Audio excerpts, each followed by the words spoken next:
जब देश आजादी का अमृत महोत्सव मना रहा है, उत्तर प्रदेश की सियासत राष्ट्रवाद के आसरे विस्तार ले रही है। राजनेताओं के हाथ में तिरंगा है, जुबान पर तिरंगा है और हर कार्यक्रम में भी बात तिरंगे की ही हो रही है।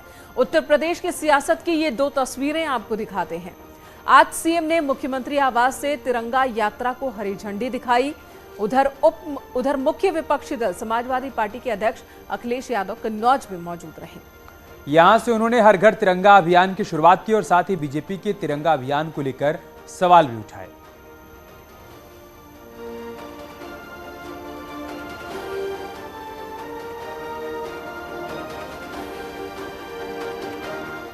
अपनी आजादी का अमृत महोत्सव के आयोजन की भव्य तैयारी कर रहा है। ये तिरंगा यात्रा आजादी के अमृत महोत्सव के लिए जन जागरूकता का एक बहुत सशक्त माध्यम बन चुका है। आदरणीय प्रधानमंत्री जी ने हर घर तिरंगा का जो नारा दिया, यह केवल अब एक नारा नहीं बल्कि एक जन आंदोलन बन चुका है, जो राष्ट्रभक्ति से ओतप्रोत अपने राष्ट्रीय प्रतीकों के प्रति हम सबके मन में श्रद्धा और सम्मान का भाव तो जागृत कर ही रहा है। इस देश की आजादी के लिए जिन अमर सपूतों ने अपना बलिदान दिया था, उन सबको नमन करने, उनका स्मरण करने, उनके आदर्शों से प्रेरणा प्राप्त करने का भी यह हमारे लिए एक अवसर आया है। की आन बान और शान तिरंगा आज गर्व के साथ लहरा रहा है, फहरा रहा है। मुख्यमंत्री योगी आदित्यनाथ खुद इस तिरंगा यात्रा को हरी झंडी दिखा रहे हैं और इसी के साथ यहां से तिरंगा यात्रा की शुरुआत हो गई है। सबसे बड़ी बात यह कि देश मना रहा है आजादी का अमृत महोत्सव और इस महोत्सव में हर घर तिरंगा फहराए, इसका पूरा प्रयास किया जा रहा है सरकार की ओर से। और यही वजह है कि आज प्रदेश के हर जिले में, हर शहर में और देश के हर कोने में तिरंगा यात्रा निकाली जा रही है। लखनऊ की अगर बात की जाए तो 5KD जो मुख्यमंत्री योगी आदित्यनाथ का आवास है, वहां से तिरंगा यात्रा की शुरुआत की गई है और ये तिरंगा यात्रा शहर के अलग अलग हिस्सों में होते हुए जाएगी स्मृति स्थल, यानी कि जो शहीद स्मारक बनाया गया है यहाँ पर, वहां पर ये तिरंगा यात्रा समाप्त होगी। बड़ी बात यह है कि जहां पर एक तरफ जोश है, जश्न है, उत्साह है, उल्लास है, तो वही मौका आज इस बात का भी है कि आज उन अमर शहीदों को याद किया जाए जिन्होंने देश की आजादी में अपना महत्वपूर्ण योगदान दिया है। न्यूज़ 18 लखनऊ। लेकिन योगी सरकार का यह कार्यक्रम अखिलेश यादव को बिल्कुल भी रास नहीं आया। खुद तिरंगा यात्रा की घोषणा की थी, लेकिन सरकार को निशाने पर ले रहे हैं। अखिलेश यादव सरकार और बीजेपी की तिरंगा यात्रा पर सवाल उठाते हुए क्या कुछ कह रहे हैं, वो भी देखते हैं। सभी गांव में समाजवादी कार्यकर्ता और जनता से अपील करेंगे कि राष्ट्र का झंडा लगाएं अपने घर पर और सम्मान के साथ 15 अगस्त भी मनाएं। नकल आखिरकार बीजेपी इसलिए कर रही है क्योंकि कभी भी भारतीय जनता पार्टी की जो मुख्य पार्टी है उसने भारत का झंडा नहीं लगाया और भारत के झंडे का विरोध किया। कई वर्षों उन्होंने अपनी संस्था पे भारत का झंडा नहीं लगाया। भारतीय जनता पार्टी के उस संगठन ने भारत की आज़ादी में भी कोई बड़ी भूमिका नहीं निभाई। इसलिए अपनी शर्म छिपाने के लिए जिन्होंने कभी राष्ट्र के झंडे का सम्मान न किया हो, इसलिए जानबूझ करके और तमाम जो बुनियादी मुद्दे उनसे ध्यान हटाने के लिए ये घर घर तिरंगा का फैसला लिया है। जब देश आजादी के 75 साल पूरे करने वाला है तो सभी दल तिरंगा यात्रा निकाल रहे हैं या फिर कार्यक्रम कर रहे हैं। और यहीं से सवाल उठता है कि फिर एक दूसरे के कार्यक्रम पर सवाल क्यों? तिरंगा पर सियासत क्यों हो रही है, आप इस रिपोर्ट के जरिए समझिए। माता की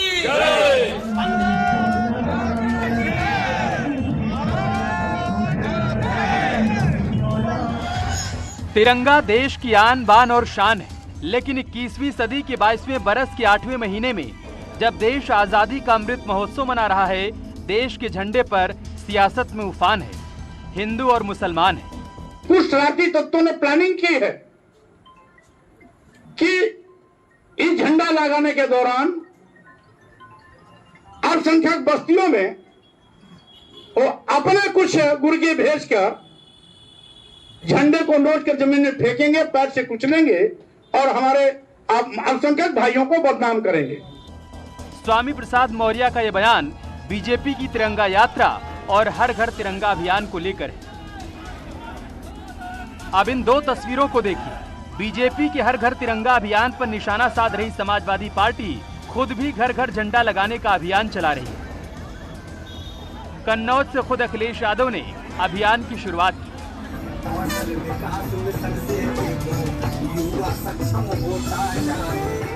कन्नौज में अखिलेश यादव ने अभियान का शुभारंभ किया तो अयोध्या में एसपी कार्यकर्ताओं ने पूर्व विधायक तेज नारायण पांडे उर्फ पवन पांडे के नेतृत्व में अभियान चलाया।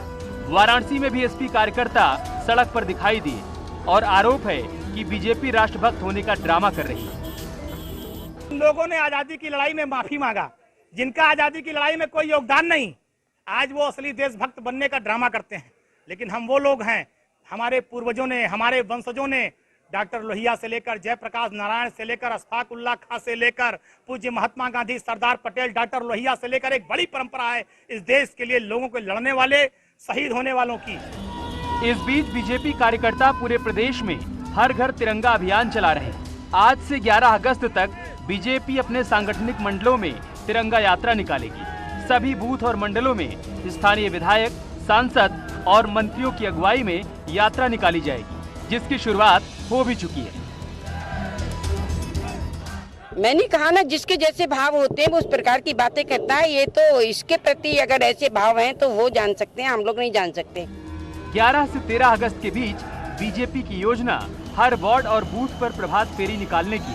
प्रभात फेरी में वंदे मातरम, रघुपति राघव राजाराम के भजन गाए जाएंगे। 13 से 15 अगस्त के बीच बीजेपी कार्यकर्ता घरों पर झंडे लगाएंगे।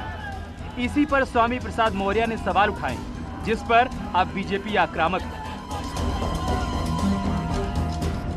स्वामी प्रसाद मौर्य कैसे दंगा फैलाया जाएगा इसकी रणनीति का खुलासा कर रहे हैं। ऐसे लोगों से सावधान रहना चाहिए। ऐसे लोग आजादी के अमृत उत्सव को भी हिंदू मुसलमान में बांटने का कुचक्र रच रहे हैं। कुछ लोग तिरंगे के नाम पर जो राजनीति कर रहे हैं, इससे बाज आएं, क्योंकि ये देश की आन बान मान और शान है। हम सब लोग तिरंगे को हमेशा से फहराते आए हैं और हमेशा तक फहराते रहेंगे। 15 अगस्त 2022 को देश की आजादी के 75 साल पूरे हो जाएंगे। इस उपलक्ष्य पर देश आजादी का अमृत महोत्सव मना रहा है और इसी के तहत सरकार ने हर घर तिरंगा अभियान का ऐलान किया है। लेकिन जैसे ही बीजेपी की ओर से तिरंगा यात्रा और हर घर तिरंगा अभियान का ऐलान हुआ, देश के झंडे पर सियासी टकराव होने लगा। Bureau report, news 18।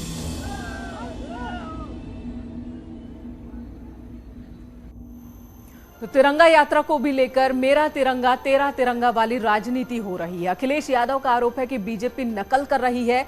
वहीं अखिलेश यादव के इस बयान पर बीजेपी की भी प्रतिक्रिया आई है।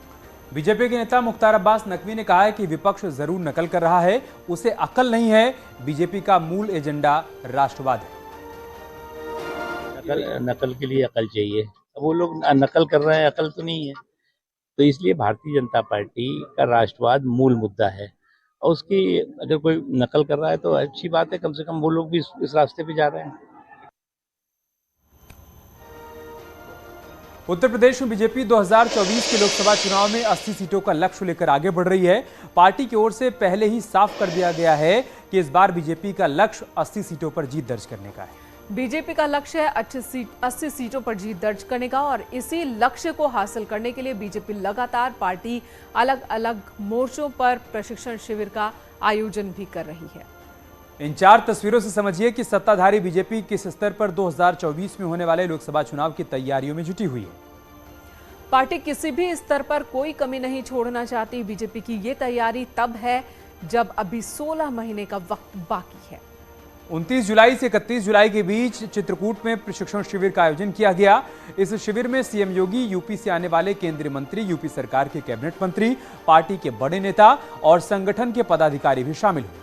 उसके बाद 5 से 7 अगस्त तक मेरठ में बीजेपी किसान मोर्चा का प्रशिक्षण शिविर आयोजित हुआ और इस दौरान पश्चिमी यूपी में किसानों को साधने के लिए रणनीति पर चर्चा हुई। इसके बाद 6 अगस्त को आगरा में बीजेपी युवा मोर्चा के प्रशिक्षण शिविर का आयोजन किया गया। डिप्टी सीएम ब्रजेश पाठक ने शिविर की शुरुआत की। 7 से 9 अगस्त तक वाराणसी में बीजेपी के पिछड़ा वर्ग का प्रशिक्षण शिविर आयोजित हुआ। आज समापन समारोह में डिप्टी सीएम केशव प्रसाद मौर्य भी शामिल हुए।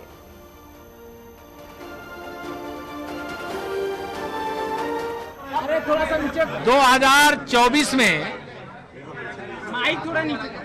80 में से 80 लोकसभा सीटों को जीत करके काशी के लोकप्रिय सांसद, देश के प्रधानमंत्री माननीय नरेंद्र मोदी जी के नेतृत्व में फिर से 2024 में केंद्र में एक शक्तिशाली सरकार बनाना और भारत को विश्व का नेतृत्व करने वाला देश बनाना, इस भावना को लेकर के, इस संकल्प को लेकर के बाबा विश्वनाथ जी की नगरी से बाबा का आशीर्वाद लेकर के लोग यहां से रवाना हो रहे हैं।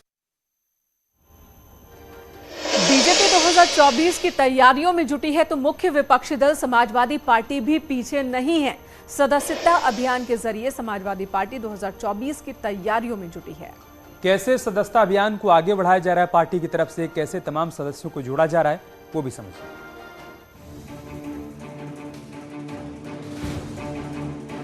क्या समाजवादी पार्टी आगामी चुनाव में कमाल करेगी? ये सवाल 2014 लोकसभा चुनाव में 5 सीट पर सिमटने के बाद लगातार एसपी नेताओं से पूछा जा रहा है। हालांकि 2012 विधानसभा चुनाव में जीत के बाद से अब तक समाजवादी पार्टी 4 चुनाव हार चुकी है। लिहाजा अब सवाल 2024 लोकसभा चुनाव को लेकर है, जिसके लिए समाजवादी पार्टी अभी से तैयारियों में जुटी है। पूरे प्रदेश में जोर शोर से सदस्यता अभियान चलाया जा रहा है। हम हर बूथ पर हमारे कार्यकर्ता पदाधिकारी पहुंचेंगे और पुराने और नए तमाम हर वर्ग और जात के लोगों को समाजवादी पार्टी से जोड़ा जाएगा, उन्हें समाजवादी पार्टी की विचारधारा में लाया जाएगा।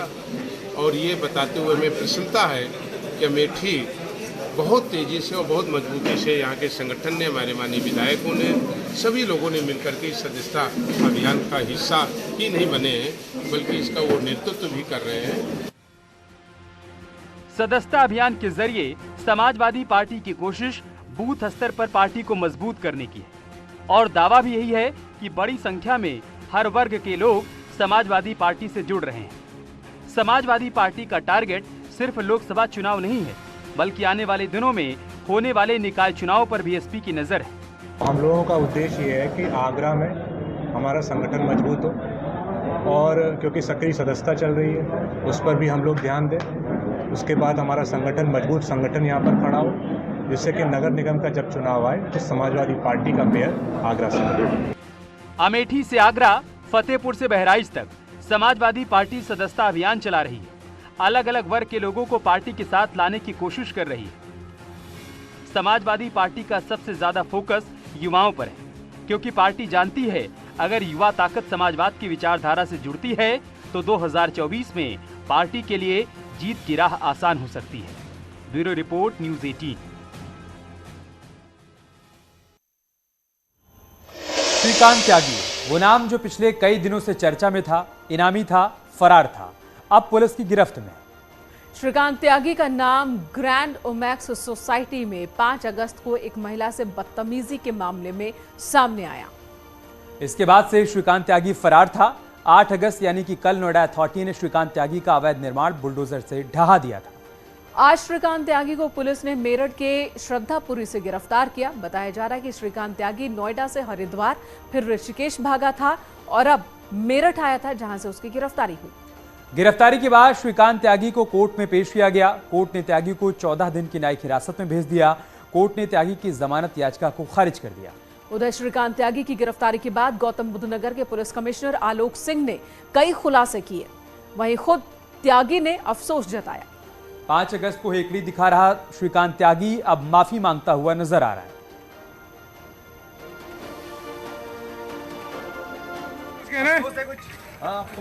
जी बताइए। हो गए थे जी भाषा का इस्तेमाल नहीं श्रीकांत कुछ कहना है? जी बताइए। हो गए थे जी भाषा का इस्तेमाल नहीं स्टिकर इसकी गाड़ी पे लगा हुआ है जो माननीय विधायकगण को मिलता है उसके बारे में इसने पूछताछ में बताया कि इसके जो पुराने पॉलिटिकल सहयोगी थे श्री स्वामी प्रसाद मौर्य जी, उनके द्वारा वो स्टिकर इसको उपलब्ध कराया गया। और जी अभी इसको वेरीफाई कर रहे हैं, अभी इसको और वेरीफाई कर रहे हैं, ये इसके द्वारा बताया गया है। और इसके अतिरिक्त इसके ड्राइवर द्वारा नंबर प्लेट पर यूपी सरकार का जो राज्य चिन्ह है वो भी पेंट कराया गया और उसका दुरुपयोग किया। इस सारी जो इसकी ये व्यवस्था थी वो अपने आप को सार्वजनिक जीवन में एक बहुत ही महत्वपूर्ण और प्रभावशाली व्यक्ति प्रदर्शित करने की थी। इस पूरे गनर की जो प्रावधान है और जो सुरक्षा इसको 2020 तक मिली थी, वो सीमावर्ती जनपद गाजियाबाद से मिली थी। उसके बारे में ऑलरेडी एक हाई लेवल पर इंक्वायरी की जा रही है। प्रयागराज से इस वक्त बड़ी खबर आ रही है। पूर्व एमएलए के घर पर बमबाजी हुई है। पूर्व एमएलए स्वर्गीय राम पटेल के घर पर बमबाजी की खबर आ रही है। खबर यह कि नकाब पोस्ट ने पूर्व एमएलए के घर पर बम फेंके हैं। सीसीटीवी कैमरे में बमबाजी की घटना कैद हो गई है। शिवकुटी थाने में आरोपियों पर मुकदमा भी दर्ज कर लिया गया है। तस्वीरें भी इस वक्त आप देख रहे हैं न्यूज 18 के स्क्रीन पर। प्रयागराज पूर्व एमएलए, उनके घर पर बमबाजी हुई है। स्वर्गीय राम पटेल के घर पर नकाबपोश पहुंचे, यहां पर बम फेंका और फरार हो गए। हालांकि उनकी करतूत वहां लगे सीसीटीवी कैमरे में रिकॉर्ड हो गई है, जो इस वक्त हम आपको दिखा रहे हैं। शिवकुटी थाने में आरोपियों पर मुकदमा भी दर्ज कर लिया गया है। तो इसने अपने चेहरे को ढक रखा है, बम फेंकता है घर के अंदर और तब तक इंतजार करता है जबकि बम फट ना जाए। जैसे ही पहला बम फटता है, धुआं देखता है, दूसरा बम मारता है और फिर ये यहां से भाग निकलता है। सीसीटीवी कैमरे में रिकॉर्ड हुई है ये पूरी वारदात। स्वर्गीय राम पटेल का घर है ये।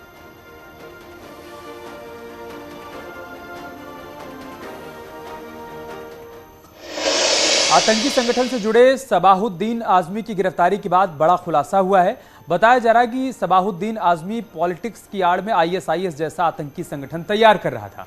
बताया यह जा रहा है कि सहाबुद्दीन 15 अगस्त के दिन ब्लास्ट करने की साजिश भी रच रहा था, लेकिन इससे पहले इसे पकड़ लिया गया। सबाहुद्दीन आजमी ने युवाओं का ब्रेन वॉश कर अपने साथ जोड़ने की प्लानिंग की थी। सबाहुद्दीन आजमी राजनीतिक दल एआईएमआईएम के साथ मिलकर लोगों को जोड़ने का काम कर रहा था। नगर पालिका माहौल के वार्ड नंबर 9 से सभासद का प्रत्याशी भी रहा है। बताया जा रहा है कि सबाहुद्दीन प्रचार के बहाने लोगों को गुमराह करने, ब्रेन वॉश करने और उन्हें अपने साथ जोड़ने की कोशिश कर रहा था। सहाबुद्दीन आजमी ने पार्टी के नाम से एक व्हाट्सएप ग्रुप भी बनाया था। ग्रुप में कट्टरपंथ को बढ़ावा देने वाली सामग्री शेयर करता था। माना यह जा रहा है कि सहाबुद्दीन आजमी से पूछताछ के बाद कई और गिरफ्तारियां हो सकती हैं।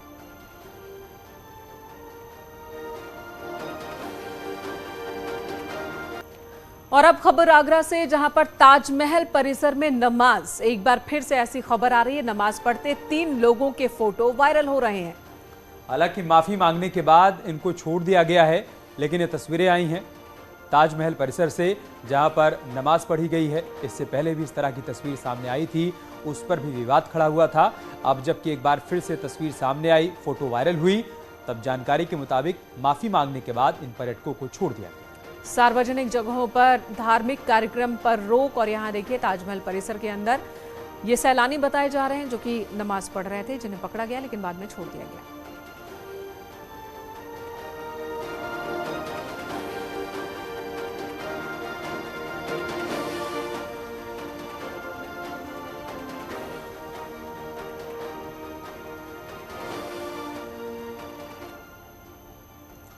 और अब आपको उत्तराखंड लेकर चलते हैं। मॉनसून ने पहाड़ पर जिंदगी पहाड़ जैसी बना दी है। कहीं बारिश के बाद नदी नाले उफान पर हैं, तो कहीं भूस्खलन से हालात गंभीर हो गए हैं।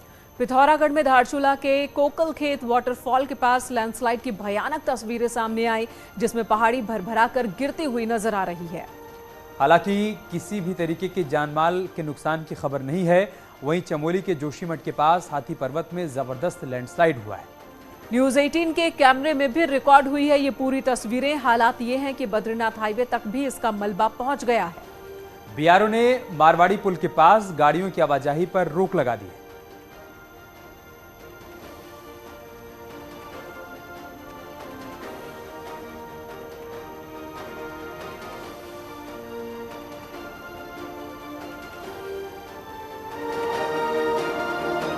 इन्हीं खबरों के साथ यहां रुकेंगे एक छोटे से ब्रेक के लिए। जल्द लौटेंगे कुछ और खबरों के साथ।